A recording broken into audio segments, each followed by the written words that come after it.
Hola, què tal? Si ets d'aquelles persones que li agradaria mantenir la salut, mantenir-te en forma, però no tens temps d'anar al gimnàs, no tens temps de sortir a córrer i aquestes coses perquè vas super atrafegat o atrafegada, sempre hi ha algú que et pot ajudar. I en aquest cas, aquest algú és el Huawei Watch Fit, un rellotge intel·ligent que val aproximadament 109 euros i que és l'encarregat d'ajudar-te a mantenir la forma des de casa, perquè incorpora una novetat, que són les rutines d'entrenament que t'aniran molt i molt bé. Ara t'explicarem com funciona i tot el que fa el Huawei Watch Fit. Hola, què tal? Soc el Víctor Endrino. Si ja ets subscriptor del canal de YouTube, gràcies per tornar-hi. I si no, a què esperes? Doncs vinga, va, comencem per la primera pregunta. Quan dura la bateria? Perquè aquest és un concepte que és important per molta gent, perquè un rellotge que et duri 3 dies la bateria o 2 dies, d'aquells que l'has de posar a carregar pràcticament cada dia, no val la pena per moltes coses que faci, perquè és més una molèstia que una altra cosa. Doncs bé, en aquest cas et diré que la bateria del Huawei Watch Fit dura fins a 10 dies fent un ús normal i moderat i tranquil·let del rellotge.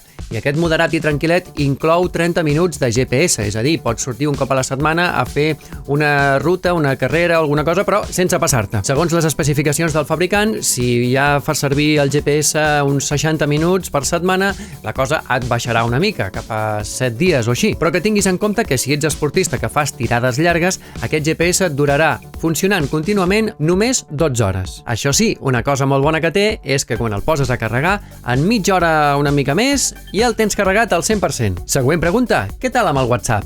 Doncs resulta que del WhatsApp només pots llegir els missatges, no els pots respondre, no pots veure les fotos, no pots veure ni tan sols els emojis que t'envien, només pots llegir el missatge, si és gaire llarg també t'hauràs d'anar cap al telèfon i descartar les notificacions, poca cosa més. Rebràs notificacions de WhatsApp, de mails, del que et doni la gana, això sí, perquè tu pots escollir les aplicacions que vols que et notifiquin el rellotge des de l'aplicació Huawei Salut, però les rebràs, les miraràs i no podràs fer gran cosa més. Allò de se mira i no se toca, doncs és igual. Següent pregunta, puc fer i rebre trucades? Doncs no, la resposta és no, perquè no té ni altaveu ni micròfon. L'únic que fa és, en aquest cas, vibrar-te, sí, et desperta amb les alarmes, amb vibració, quan t'arriba alguna notificació vibra, però poca cosa més, és a dir, no esperis fer-lo servir de mans lliures perquè no té aquesta funcionalitat. Següent pregunta, puc passar-li música al rellotge? Doncs no, això és una d'aquelles coses que ens ha desconcertat força. De fet, això és molt criticable. Un rellotge que té GPS propi, que teòricament pots deixar el mòbil a casa i anar-te'n tu a fer la teva ruta, a córrer pel carrer o el que sigui, estaria molt bé que també pogués incorporar música, perquè de fet, segons les especificacions, diu que té 4 GB de memòria. Però per què vols 4 GB de memòria? Si no li pots posar música ni li pots fotre res, per què els vols? Doncs estaria molt bé que aquests 4 GB que té de memòria interna poguessin servir per posar-li música al rellotge, els teus arxius MP3, llavors deixes el mòbil a casa, t'oblides de Spotify i mandangues i llavors el que fas és connectar-li uns auriculars i anar a córrer. Però no es pot fer, ni se li pot posar música ni se li poden connectar auriculars, perquè clar, si no té música, què escoltaràs? Això sí, següent pregunta, puc controlar la música des del rellotge? Sí, pots controlar la música que està sonant en el telèfon, tant la música com qualsevol reproducció multimèdia, incloent vídeos de YouTube, per exemple. Això sí que ho pots fer. Però, clar, és el que dic, si te'n vas a fer exercici a fora, a l'exterior, hauràs de portar el telèfon amb tu. Que això ho fa la majoria de gent, no passa res. Però hauria estat bé que el rellotge ho hagués inclòs. Següent pregunta, li puc passar fotos al rellotge? Clar, que em pensaves, bueno, si té 4 GB de memòria i no se li pot passar música, se li podrà passar fotos per veure la galeria i tal. No se li poden passar fotos. L'únic que pots fer és posar una foto teva com a fons de l'esfera, com a fons de pantalla. Això sí, perquè té una pantalla molt LED, molt maca, així allargadeta, com podeu veure, és molt xulo, sembla un Apple Watch estirat per dalt, però no és un Apple Watch, és Huawei, no té res a veure, està com a anys llum de l'Apple Watch. I per posar-te una foto teva de fons de pantalla, l'únic que has de fer és anar a l'aplicació que gestiona el rellotge, anar a la zona de les esferes, evidentment, i en l'apartat de Mies, les meves esferes, agafes la que es diu Gallery i vas a modificar-la. I com ja havíem vist amb un altre rellotge d'una altra marca, aquest funciona igual. Et fas la foto amb la cara d'idiota i ja pots tenir una esfera de rellotge amb la teva cara. Següent pregunta. Té disparador remot de fotos? Doncs sí que el té, però atenció perquè només és compatible amb telèfons de la seva marca que tinguin el seu sistema actualitzat a l'última versió. No és compatible amb el 99% de la resta de mòbils, d'acord? Només amb mòbils Huawei, però bé, si aquest fos el cas, podries fer-ho servir, posar el mòbil així lluny, ben enfocat, saludes a la càmera, et fas la foto i ja la tens. Següent pregunta. Té rutines d'entrenament? Doncs sí, aquesta és la gran novetat d'aquest rellotge. Això és el que el diferencia de la resta. Parlem-ne.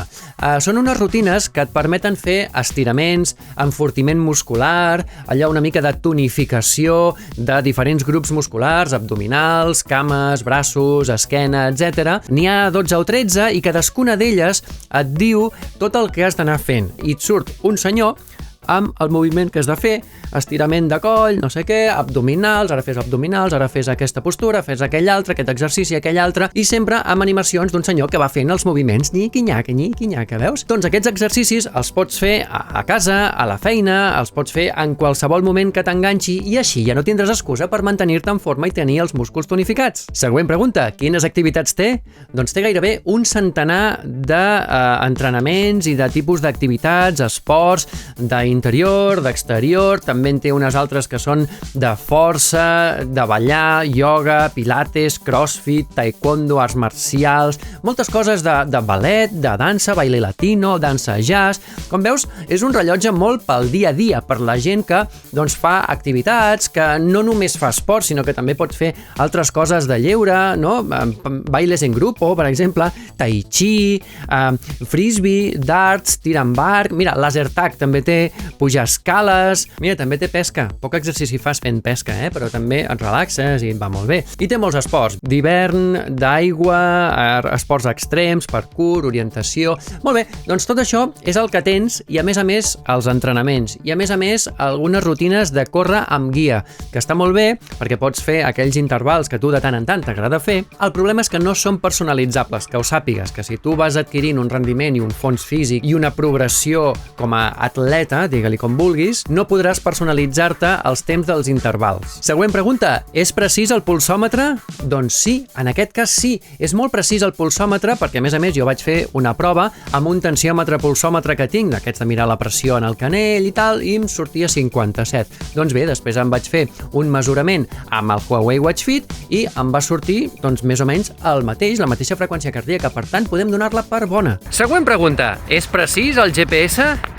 Bé, doncs jo crec que no he tingut massa complicacions amb seguir la trajectòria que he fet un dia que he sortit a córrer per Barcelona i tal, entre els edificis. Hi ha la típica diferència una mica, no?, el marge d'error d'uns pocs metres, però vaja, jo crec que en termes generals aquest rellotge és la polla. Següent pregunta, mesura l'oxigen en sang? Doncs sí, l'únic que has de fer per mesurar la saturació d'oxigen en sang és anar al seu apartat, no bellugar-te gaire i quan hagi fet la medició podràs veure com tens la saturació d'oxigen en sang. Que si veus que surt de la zona verda te'n pots anar a l'hospital directament perquè potser tens algun problema. Següent pregunta, mesura la pressió arterial? Doncs no, en aquest cas no. És una funció que ni és ni se l'espera perquè crec jo que no està en el full de ruta del fabricant. Per tant, si tu vols un rellotge que mesuri la pressió arterial i que faci electrocardiogrames, doncs no, això no ho tindràs. Següent pregunta, és submergible?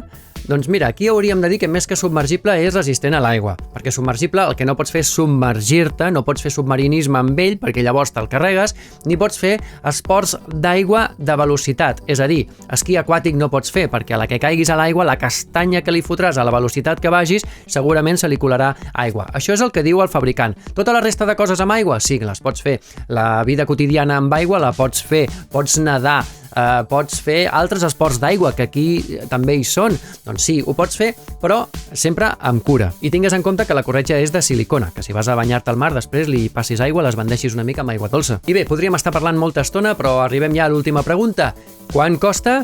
Doncs el preu d'aquest rellotge, que jo no sé ben bé si és un rellotge o és una pulsera d'activitat avançada i una mica crescuda, infladeta, és de 109 euros. 109 euros per un rellotge d'aquest tipus no està malament, no em sembla ni car ni barat. A veure, si consideres que és una pulsera d'activitat, doncs potser sí, et semblarà una mica cara, però en realitat realitat ells ho venen com un rellotge i com a tal fa moltes funcions, té GPS integrat, té medició del pols i bé, i d'aspecte estètic també està molt bé. I fins aquí el Huawei Watch Fit. Gràcies per veure el vídeo. Fins la propera!